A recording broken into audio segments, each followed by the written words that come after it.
Hello students, जय Hind all of you. कैसे हैं आप सब। हम काफ़ी दिनों से सैनिक के एग्ज़ाम की तैयारी में लगे हुए थे। फाइनली आज एग्ज़ाम हो गया है, तो फटाफट से देर ना करते हुए हम इसकी आंसर की जान लेते हैं। ये सेट में क्वेश्चंस आगे पीछे हो सकते हैं, आप अपने सेट के अकॉर्डिंग देख लीजिएगा।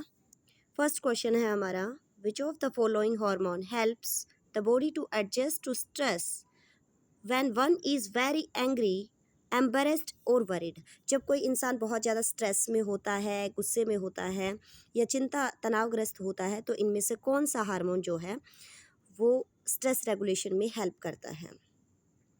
थायरोक्सिन। भाई आप सबको पता है थायरोक्सिन हार्मोन थायराइड ग्लैंड बनाती है, ग्रोथ हार्मोन भी सीक्रेट होते हैं इसके द्वारा। इसके अलावा इंसुलिन है, पेनक्रियाज बनाते हैं जो कि शुगर के मेटाबॉलिज्म को कंट्रोल करती है। इस्ट्रोजन है, ओवरीज, इस्ट्रोजन और प्रोजेस्टेरोन नाम के दो हार्मोन्स जो होते हैं फीमेल सेक्स हार्मोन्स के नाम से जाने जाते हैं। नेक्स्ट है हमारा एड्रेनालिन। एड्रेनालिन हार्मोन जो है वो स्ट्रेस रेगुलेशन में हेल्प करता है। ठीक है, तो नेक्स्ट देख लेते हैं, the method of preparing compost with the help of red worms. Red worms की हेल्प से कंपोस्ट बनाने की जो प्रक्रिया होती है, प्रोसेस, उसको क्या बोलते हैं? वार्मिंग बोलते हैं, वर्मी कंपोस्ट बोलते हैं, डीकम्पोजिंग या कंपोस्टिंग। भाई वर्मी कंपोस्टिंग आएगा इसमें, केचुए की हेल्प से जो खाद बनाई जाती है वर्मी कंपोस्टिंग, इसमें आ जाएगा आंसर। नेक्स्ट है क्वेश्चन हमारा, the variety of organisms existing on the earth, their interrelationships and their relationship with the environment is called.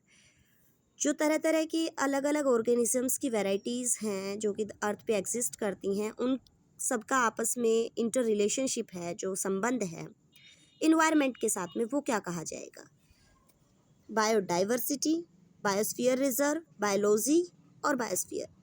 Biosphere नहीं होगा, बायोलॉजी साइंस की ब्रांच है। बायोस्फीयर रिजर्व वो आरक्षित क्षेत्र होते हैं जिनके अंदर बायोडाइवर्सिटी को हम प्रोटेक्ट करने के लिए बनाते हैं, तो आंसर हो जाएगा हमारा बायोडाइवर्सिटी। नेक्स्ट क्वेश्चन है हमारा,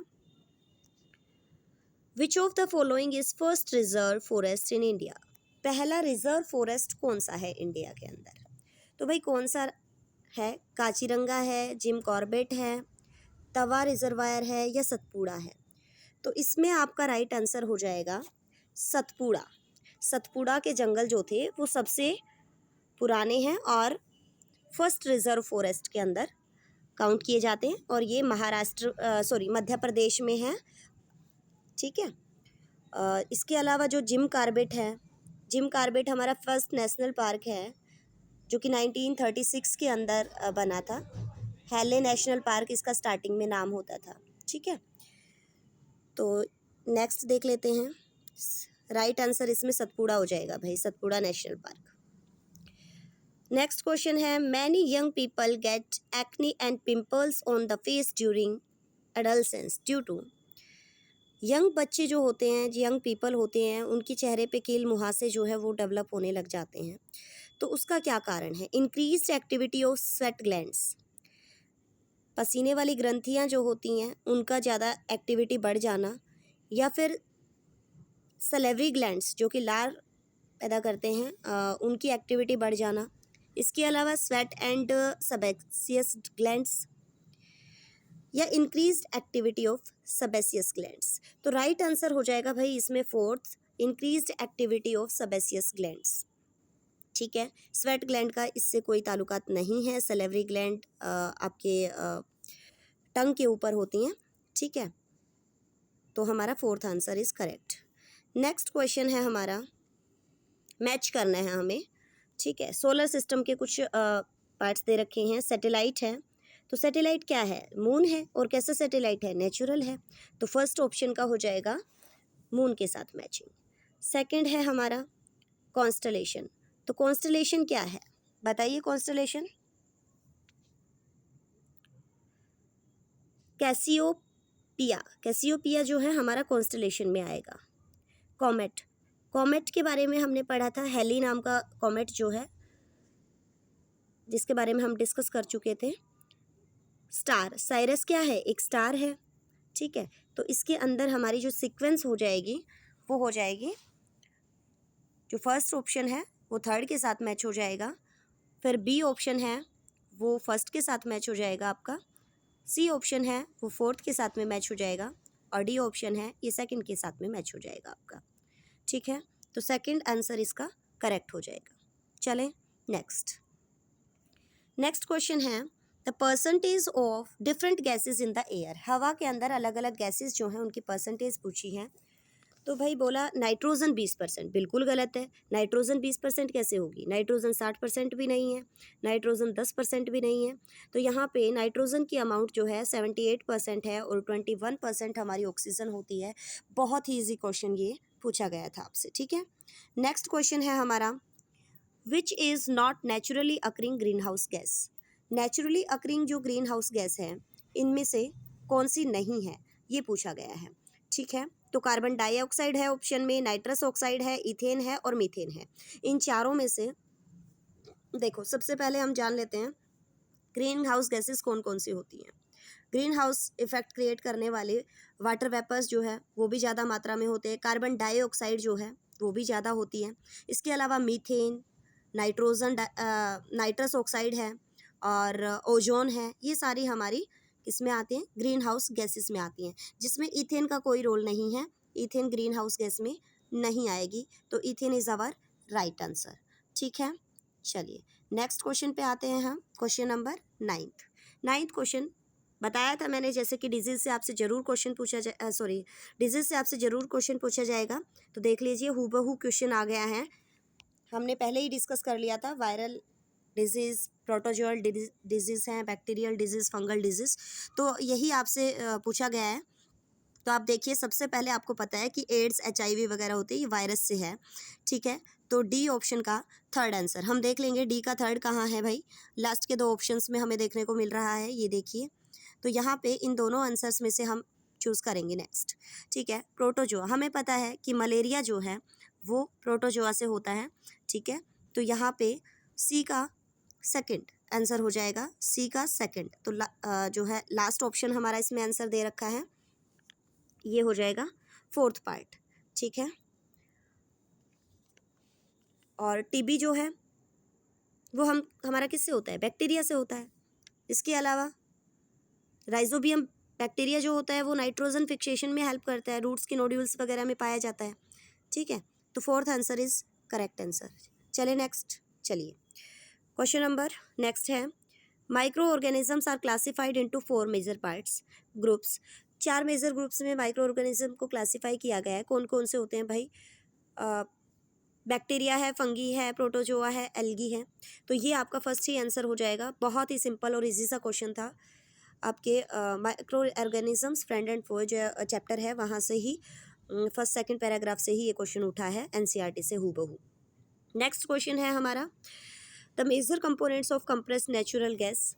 कंप्रेस्ड नेचुरल गैस जो CNG है हमारी, इसमें जो मेजर कंपोनेंट है, सबसे ज़्यादा मात्रा में कौन सी गैस पाई जाती है? तो भाई मीथेन पाई जाती है। अब मैं आपको परसेंटेज बता देती हूँ, लगभग 70 से 90% तक मीथेन की अमाउंट जो है वो आपकी CNG में पाई जाती है। ठीक है, इसके अलावा नाइट्रोजन डाइऑक्साइड होती है, लगभग 1% इसकी मात्रा होती है। ठीक है, मीथेन की मात्रा 90 से लगभग 90% बोल दो, या फिर 70 से 90 बोल दो, 80 मिल जाए, 80 से 90 मिल जाए, सेम वही, कोई दिक्कत नहीं है। ठीक है, ऑक्सीजन जो है लगभग 0.1% होती है, और आपकी कार्बन मोनोऑक्साइड है ये आपकी 0.01%, बहुत ही कम मात्रा में होती है। ठीक है, तो राइट आंसर हमारा मीथेन हो जाएगा। चलिए नेक्स्ट क्वेश्चन पे आते हैं। नेक्स्ट क्वेश्चन है हमारा combustion is the chemical process in which substance react with dash and produce heat. Combustion एक ऐसी प्रोसेस है जिसमें कोई भी सब्सटेंस किसके साथ में रिएक्ट करेगा और हीट पैदा करेगा? भाई ऑक्सीजन के साथ में जब रिएक्ट करता है, कोई भी फ्यूल है ऑक्सीजन की प्रेजेंस में चलता है और हीट पैदा करता है, तो नाइट्रोजन का कोई रोल नहीं है, कार्बन डाइऑक्साइड का कोई रोल नहीं है, मोनोऑक्साइड का कोई रोल नहीं है। Oxygen is our right answer. चलिए नेक्स्ट क्वेश्चन पे चलते हैं। नेक्स्ट क्वेश्चन है हमारा which of the following is not a part of animal cell. इनमें से कौन सा एनिमल सेल का पार्ट नहीं है। भाई आप सबको पता है कि जो सेल है, कोई भी सेल है, सेल के अंदर सेल होगी तो उसमें सेल की मेम्ब्रेन भी होगी, फिर सेल का न्यूक्लियस भी होता है, सेल के अंदर न्यूक्लियस मिलेगा, न्यूक्लियस के और सेल के बाहर जो फ्लूइड भरा रहता है उसको हम साइटोप्लाज्म बोलते हैं। तो बचा क्या? सेल वॉल, जो कि पौधों में पाई जाती है। तो राइट आंसर हमारा क्या हो जाएगा? Cell wall. चलिए नेक्स्ट क्वेश्चन पे आते हैं। The animals which give birth to young ones, जो डायरेक्टली, वो एनिमल्स जो कि डायरेक्टली बच्चों को जन्म देते हैं, तो वो कौन से ऑर्गेनिज्म होंगे भाई? बच्चे को जन्म देने वाले विविपारस होते हैं। कौन से होते हैं? विविपारस होते हैं। ठीक है, नेक्स्ट चलते हैं। बहुत ही इजी क्वेश्चन है भाई, एनसीईआरटी से बहुत सारे क्वेश्चन हू बहू उठा रखे हैं, बहुत ज़बरदस्त टेस्ट है, इजी सा। Special shapes are given to the objects moving into fluids. भाई जब फ्लूइड के अंदर किसी ऑब्जेक्ट की मूवमेंट हो रही होती है तो फ्लूइड को काट करके, चीर करके आगे बढ़ने की जो टेंडेंसी होती है, इसलिए उसकी जो शेप है वो एक अलग तरह की बनाई जाती है, जिसको हम स्ट्रीमलाइन बॉडी शेप बोलते हैं। तो वो क्या करती है? फ्रिक्शन को कम करेगी कि ज़्यादा करेगी? भाई फ्रिक्शन ज़्यादा होगा तो रुकावटें पैदा करेगा, तो फ्रिक्शन को तो हमें कम करना है, तो minimise the fluid friction. Fluids के अंदर होने वाला फ्रिक्शन जो है उसको कम कर देगी। ठीक है, फोर्थ आंसर इज राइट। ठीक है, मैक्सिमाइज नहीं करेगी फ्लूइड को, रिस्टोर फ्लूइड को नहीं करेगी, और ऐसे ही फ्लूइड फ्रिक्शन जो है अनचेंज भी नहीं रहेगा। हमें सीधा सीधा कंसेप्ट है भाई, फ्रिक्शन को रिड्यूस करना होता है तो ऑब्जेक्ट की मूवमेंट्स, फ्रिक्शन रिड्यूस होगा तभी ऑब्जेक्ट अच्छे से मूव कर पाएगी। ठीक है, फ्रिक्शन ज़्यादा होगा तो रुकावटें बहुत ज़्यादा आ जाएंगी। ठीक है, अपोजिंग फोर्स है ना फ्रिक्शन एक। चलिए नेक्स्ट पे आते हैं। 116 नेक्स्ट क्वेश्चन है हमारा, identify the measures use to limit the noise pollution. Noise pollution को लिमिट करने के लिए कौन सी चीज़ अपनाई जाए इनमें से? तो देखिए, फर्स्ट कह रहा है minimise the use of automobile horns. Automobile horns जो भी हैं, व्हीकल्स में जो हॉर्न लगे होते हैं उनका यूज़ कम कर दो भाई। ठीक बात है, कोई दिक्कत नहीं है। फिर नेक्स्ट कह रहा है planting trees along the roads. Roads के अलोंग पेड़ पौधे लगा दो। बिल्कुल सही बात है, कोई दिक्कत नहीं है। नेक्स्ट है हमारा installing silencing devices in the aircraft engines. Aircraft engines जब चलते हैं तो उसके अंदर जो है साइलेंसिंग डिवाइसेस का यूज़ होना चाहिए। बिल्कुल सही बात है ये। क्या कह रहा है? पेड़ों को काट दीजिए। डी ऑप्शन में कह रहा है पेड़ों को काट दीजिए around the, cutting trees around the residential building. Residential building है उसके आसपास जो पेड़ हैं उनको काट दीजिए। नहीं भाई, बिल्कुल गलत बात है। फर्स्ट, सेकंड और third, A B C answer बिल्कुल सही रहेगा। ए बी सी किस में दे रखा है भाई? First, first part is right answer. ठीक है, चलिए नेक्स्ट क्वेश्चन पे आते हैं। Image formed by plane mirror. तो बहुत ही ज़बरदस्त क्वेश्चन है, हू बहू आया हुआ है। ठीक है, तो प्लेन मिरर, कनकेव मिरर और कन्वेक्स मिरर, इन तीनों मिरर्स की इमेज फॉर्मेशन हमने पढ़ी थी। तो यहाँ पे प्लेन मिरर जो है हमने इसके बारे में पढ़ा था क्या, कि ये हमेशा वर्चुअल इमेज फॉर्म करता है, और जो इमेज बनेगी बिहाइंड द मिरर बनेगी, सेम साइज की बनेगी, इसके अलावा सेम डिस्टेंस पे बनेगी। और क्या देखा था कि लेटरल इन्वर्जन इसमें होता है, लेफ्ट चीज़ राइट दिखाई देगी और राइट चीज़ लेफ्ट दिखाई देगी। जैसे कि आप मिरर में खड़े होते हो तो आपको आपका राइट हैंड लेफ्ट नज़र आता है और लेफ्ट हैंड राइट नज़र आता है। तो इसी तरीके से तो फर्स्ट आंसर सही हो जाएगा भाई इसका। चलिए नेक्स्ट क्वेश्चन पे आते हैं। विच of the following is the most reactive in water. पानी के अंदर सबसे ज़्यादा रिएक्टिव कौन रहेगा भाई? सोडियम। सोडियम पोटेशियम जो है बहुत हाईली रिएक्टिव होते हैं। ठीक है, जिंक कोबाल्ट फॉस्फोरस नहीं रहेगा, तो सोडियम आंसर क्लियर है। चलिए आगे, नेक्स्ट है select the correct statement from the following. Correct statement इनमें से आपने बतानी है कौन सी रहेगी। When the electric current passes through the conducting solution. कोई कंडक्टिंग सॉल्यूशन है जिसको आप इलेक्ट्रोलाइट्स भी बोल सकते हो, तो उसमें से जब करंट पास करेगा तो क्या देखने को मिलेगा आपको? सबसे पहले कह रहा है कि bubbles of gas may be formed on the electrodes. Electrodes हैं उनके ऊपर गैस के बबल्स आपको देखने को मिल सकते हैं।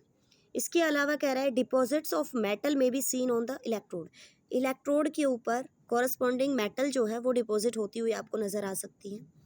इसके अलावा बोला there is no change in the colour of the solution, solution के कलर में कोई चेंज नहीं आएगा।